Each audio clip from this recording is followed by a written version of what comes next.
Hey, what's up everybody? Thanks for clicking on the video. This is David Pendleton, and today I'm going to be covering Golf Impact. This is going to be for anybody who's playing the Paris Championship in the amateur division. I'm really excited to share this playthrough with you because on every single hole, I was able to drop the shot and beat the hole. So that means on all the par 5s, I have replays on an albatross look. On all the par 4s, I've picked up the eagles, and then on all the par 3s, we do have replays of the hole-in-one.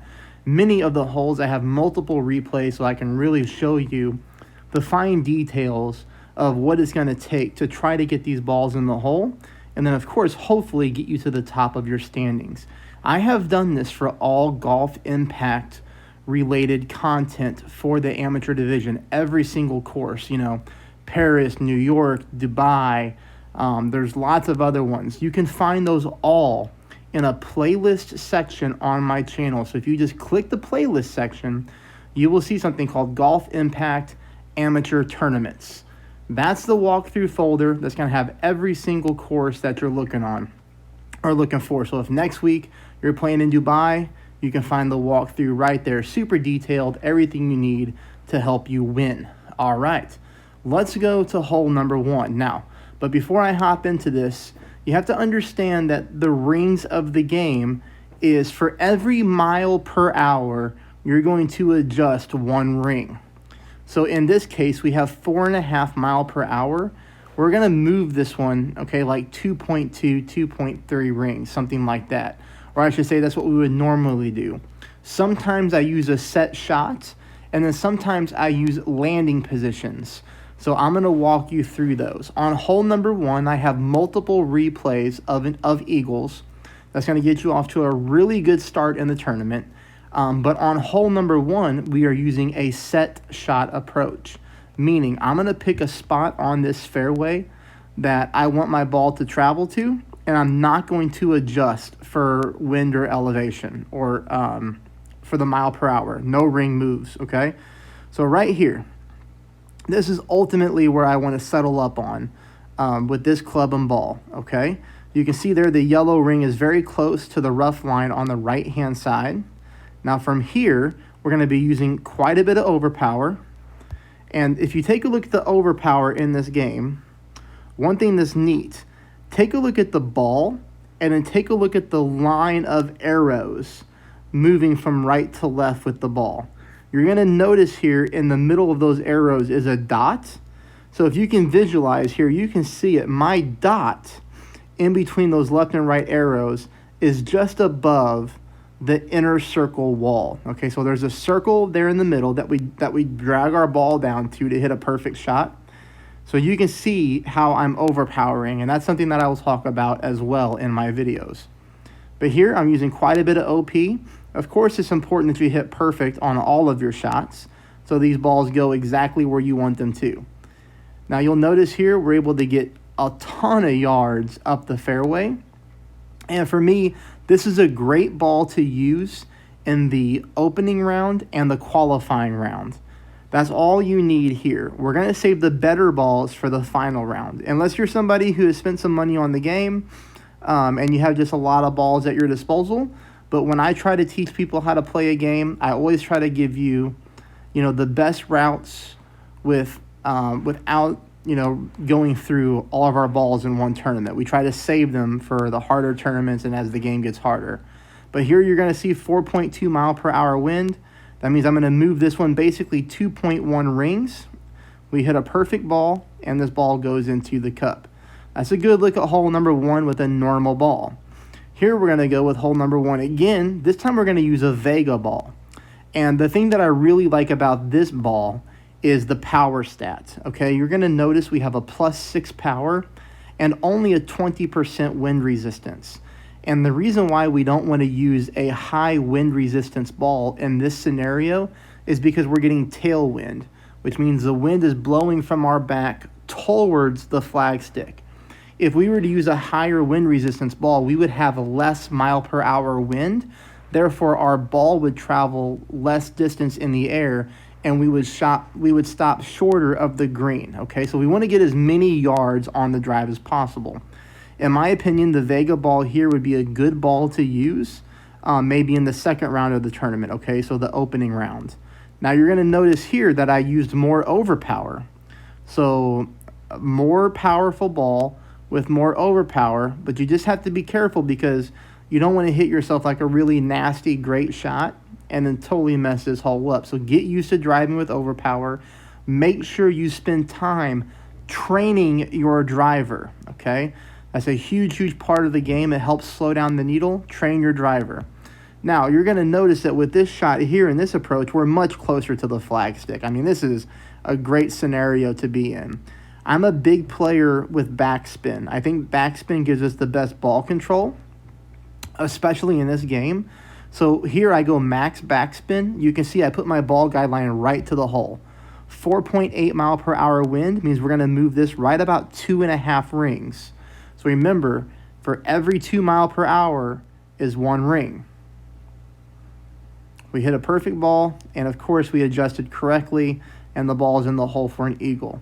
Now in the final round, if you really want to go big boy and go bombs away, I recommend you use a Fiji ball. The one good thing I like about Golf Impact is these are premium balls. You can buy these with real money, but the game also gives them away. Sometimes if you check your daily shop, which is really important, always go into your shop and look what's available. You can actually use your in-game diamonds or gems to purchase these balls. And if you really have a good strategy, you can get 50 gems a day for free just by watching video ads. I know watching ads isn't fun. So like if you're driving to work or whatever you're doing, you can just let those ads play while you're not on your phone. And, you can get free diamonds that way. So you can get 50 of those a day, which is pretty cool. But check this shot out.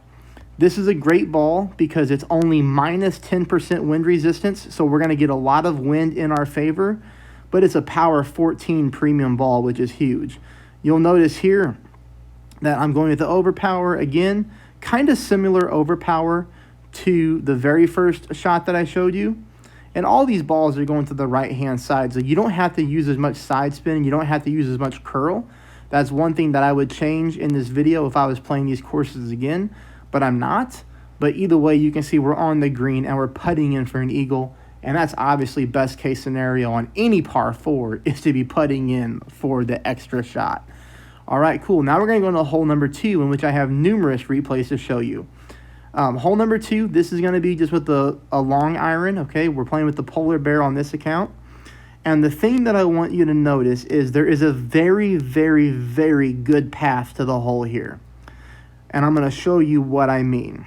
Okay, first thing is we're going to be going with a no spin approach on our ball. And that I want you to really take note of the dark green square that I'm aiming on. So let's take a look at the pin here. Notice where the pin is. Look at the vertical row the pin is. I am aiming to the left-hand side of that.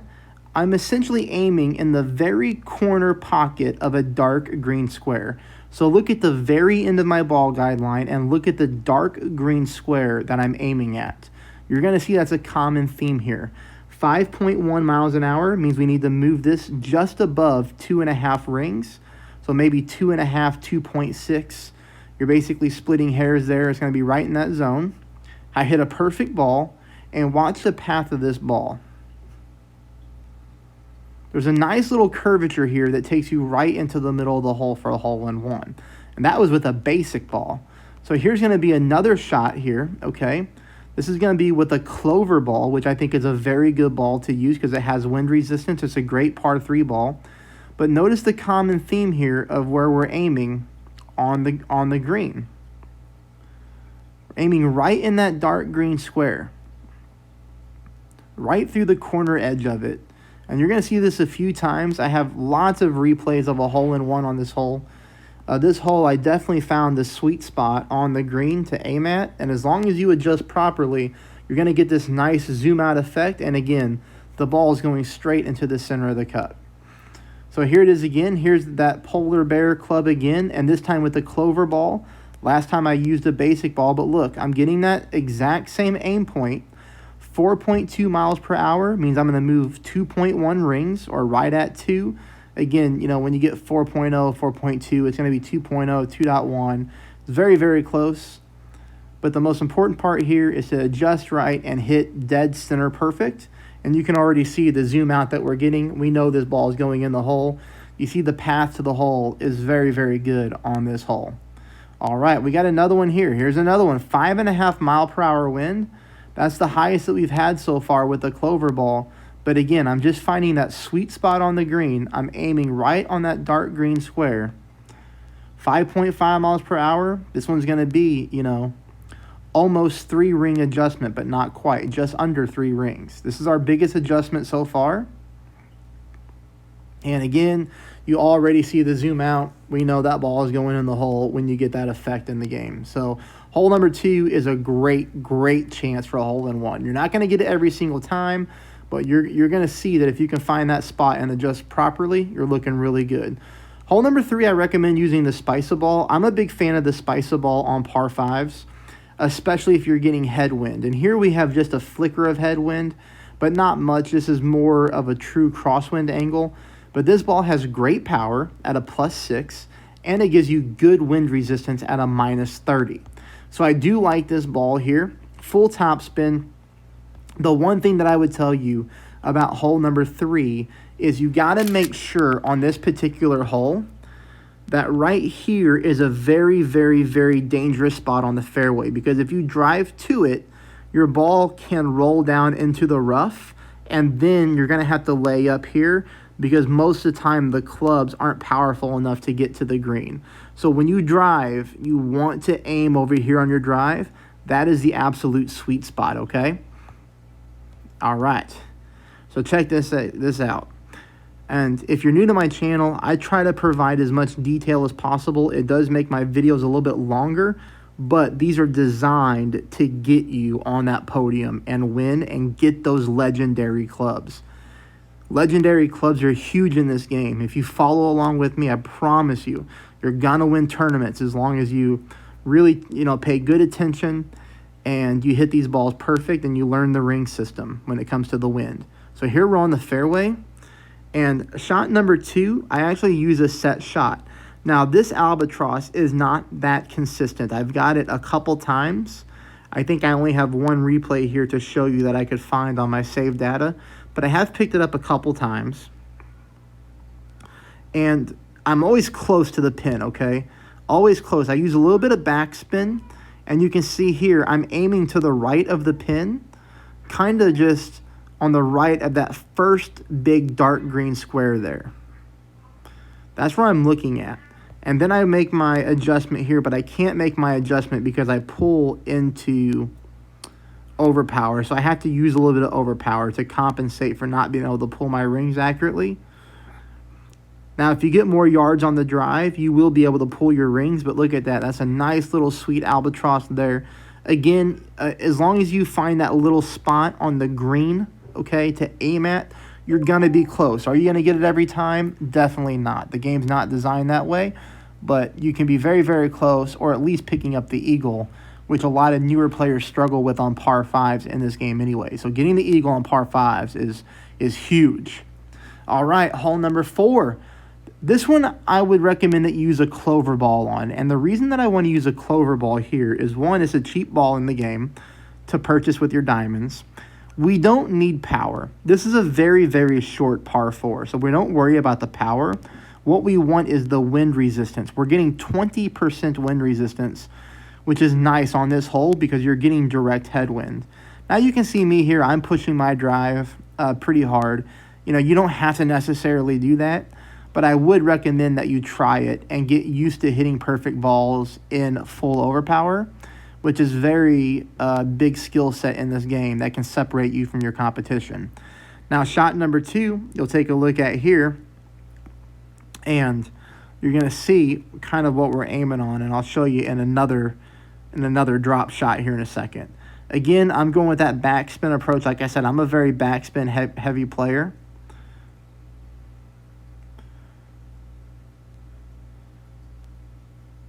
You're going to notice here, it's going to be harder to see on this video exactly where I'm aiming, but let's just go ahead and fast forward through this shot. You'll see Ball goes in the hole. Perfect ball. Rolls in there very nicely, okay? But here, I'm able to zoom in a little bit and show you a better shot. When I thought about making the video, I knew I needed to find another eagle, and here's one right here for you. Okay, so slight offset to the right-hand side of the hole. Now, this gives you a beautiful look at where I'm aiming at. I mean, essentially, I'm almost aiming in the middle of that dark green square, short of the pin, because now we're getting tailwind. So the wind, I'm hoping, is going to push us back into the hole. The reason that I'm aiming slightly to the right of the cup is because it just seems that's the way this green rolls. If you aim directly at the hole, you typically miss left for some reason. So it must just be in the bounce and the way that this green rolls. But look at that. You saw it right there. Look at the very end of this. This ball comes down. It's rolling. I mean, it's going right to the cup. And then watch this. It just starts to take off to the left. And we get it to swirl into the cup for an eagle. So that's why I do the offset to the right-hand side. Hole number 5. This is the first time in which I'm going to talk about not pulling your rings 1 ring for every 2 miles per hour. This hole plays uphill, all right? And I've found that out through trial and error. So you're going to see here that I'm playing minus 15%. That means you're going to take 15% off your adjustment. So essentially, let's say that you were supposed to normally pull 1 ring, right? You would only pull 0.85 rings. Here, I'm using an app. Now, this app is not affiliated with this game. It's really not affiliated with any game. It's used as a tool in another game. But this is called the Golf Clash Notebook app. And what I do here, you can see at the top, I type in my minus 15% elevation. A lot of players use this for multiple golf games. Not just this one, not the other one that I mentioned, but there's numerous golf games you can use this type of system in. I play at minus 15%, and down here at this bottom club, I use the Spitfire at a level 4. That gives us the best baseline when it comes to how this game's wind works. So this does the math for me. Minus 15% elevation at 5.9 miles per hour means I need to move this 2.6 rings. Now let's see it in action. And I've hit this one numerous times. Watch this one. Right now it's raining. When it's raining, the ball is going to travel less distance. You're going to lose some power when it's raining. And also when your ball hits the fairway and the green, it slows down because it's wet, all right? So notice here I'm using a little bit of topspin, but most importantly, look where I'm aiming. I'm aiming right down the middle of this fairway to the green, I should say. So you see where the light green and the dark green vertical squares are? I'm aiming right in the center, kind of where they touch each other. Now you're going to notice here, you can't really see it because this is my replay, but I don't move that many rings, only 2.6. This is a hole where we would normally move at 3 because we're at 5.9. I get that perfect ball, and you already see it. You got that zoom out angle. You know that ball is going in the hole. Look at that. Perfect ball into the hole for a hole in one.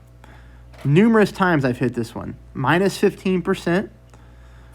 So 4.1 would mean we would normally do 2 rings, 2 and a little bit more, like 2.1, very, very close. But again, look at the aim spot here, aiming short of the pin. It's raining. I'm using a little bit of topspin.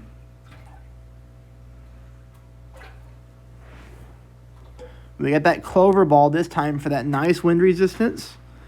And here it is again. Already we're zooming out. We know this thing is going in. That ball is going exactly where I'm aiming, right in between where the dark green and the light green squares meet. Here we go again, this time. Again, minus 15% elevation. Now, the one thing that I want to recommend about this hole, and that's why I put this replay in here, is you want to use a different club besides your Phoenix. If you have your Phoenix as a long iron, that's great. It's a legendary club. It's a great club. But here's what happens when you try to use it on this hole. You get caught in between clubs. You see how it starts me off in the sand? And then when I pull back, it goes to a different club. I only swap bags on this hole, and I put that long iron, the polar bear, in it because that's my second best long iron. That doesn't mean that's the one you have to use, but I put the beginner ones all next to it, and the only thing in here, that polar bear. Use the beginner wood, use the beginner mid iron, and if you use that polar bear or something else, you're going to be able to take this shot. So watch, I switch to my polar bear, it's all good. And look at this, there's no rain this time. So sometimes the weather conditions change on the front nine and back nine. No rain, but it's the exact same shot. And you're going to see this one more time after this. This is 5.4 miles per hour, but look, I'm only pulling about 2.3 rings. We would normally adjust this shot, 2.6 or so. But again, we're playing this one minus 15%. That means we're taking 15% off our normal adjustment. If you have any questions or comments about that, leave it in, or concerns about that, leave it in the comments and I'll try to help you. But you see, we swirl it in the cup again. We came in a little faster this time because it wasn't raining. So if anything, I would reduce the top spin a little bit when it's not raining. All right. So that's that one. Now we go off to hole number 6. I think hole number 6, a Vega ball, is a great ball for this hole. It's a powerful ball. You could use the Spicer ball for sure. That one would be just fine too. But this drive is very, very easy. You see here I'm using some overpower. That's not always necessarily needed. I just try to use overpower so that I get used to it. So it just becomes repetition and muscle memory. But, we get plenty of yards on this drive. And shot number 2 is fairly simple when it comes to getting an eagle. I do have the albatross, of course, because like I said at the beginning of the video, I have drop shots on every single course or every single hole on this course for you to take a look at. But here, kind of the same thing. This one I do believe is a no spin adjustment, and I'm just aiming right there in the middle of that fringe. You see there? I'll even zoom in to show you. That's my aim spot, and I do not use any spin, and I don't adjust my rings. Again, this isn't one that, as long as you aim exactly where I do, that's going to go in every single time. Par 5s are much more difficult in this game to duplicate albatrosses on, but it does give you a good frame of reference. And you can see here, we roll it into the hole for that awesome, awesome albatross. That's going to take us to hole number 7. In my opinion, hole number 7, when it's raining, is the most difficult par 4 on this tournament by far. You normally have to play it this way, from right down here. Now, this shot that you're seeing is being played with a very good ball, okay? I believe this is the France ball, and it's minus 20% resistance with a lot of power. The shot that you're seeing is being played in the final round of a tournament. That's why I'm using this ball. I would recommend, though, that when you're playing this hole, you use a super rookie ball. To me, the super rookie ball is the second best ball to use on this hole outside of these premium balls when it's raining. We're going to push our drive with some overpower. If we're using the super rookie ball, we would push our drive with overpower. But what we're looking to do here is just bounce from one fairway up to the next one and get as much of a rollout as we can, leaving us for shot number 2. Shot number 2 gives us an excellent chance to drop an eagle on, and it's not one that many opponents ever get at all. And you can see that whenever you look at the stats of this hole. Before you play the hole, it tells you the stats. Very, very, very few eagles on this hole. But look at this. Using a little bit of backspin. 3.9 mile per hour wind means we're going to move this one right under 2 rings. And then I'm going to show you my aim spot here, okay? Perfect ball. This one goes into the hole, but these are the ones I want to show you. Now you'll notice this super rookie ball. That's where I'm using. A little bit of backspin. So what's that, about 3 bars, 4 bars of backspin. And take a look at my aim spot here on this hole. I zoom in so you can get a good look at it. Notice here I'm aiming ever so slightly to the left-hand side of the flagstick, because this one, it seems to roll to the right-hand side on us. 3.4 miles an hour. Means we're going to move this one just above 1.5 rings, like 1.6, 1.7, somewhere in that range. Perfect ball. And look at this. Very nicely into the hole for the eagle. Here's another one. Slight aim left of cup. I've hit this shot numerous times. This hole's very good to me after I figured out exactly what to do. But look, using a little bit of backspin, not a ton, just a little bit to give us good ball control. And look at that aim spot again. We're going to go just slightly to the left-hand side of the cup, just slightly. Sometimes it gets a little distorted because of the raindrops.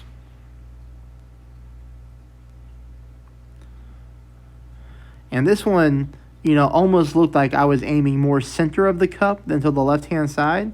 But look, I just sneak it to the right-hand side, which is why on this replay right here, you really see that good zoom in just barely to the left-hand side right there. That's where you want to try to aim to give yourself the best chance to get that ball to go in, okay? And then here it is again with no rain. This time it's not raining at all, but the same approach. Look at the backspin. No side spin, okay? Just look at this. Backspin. There's a really good look at the aim on the left-hand side of the cup right there. 4.1 miles an hour means we're going to move this just above 2 rings or right at 2 rings. Again, you know, you're just basically splitting decimals when it comes down to this. Most important part is we hit that dead center perfect, which we do.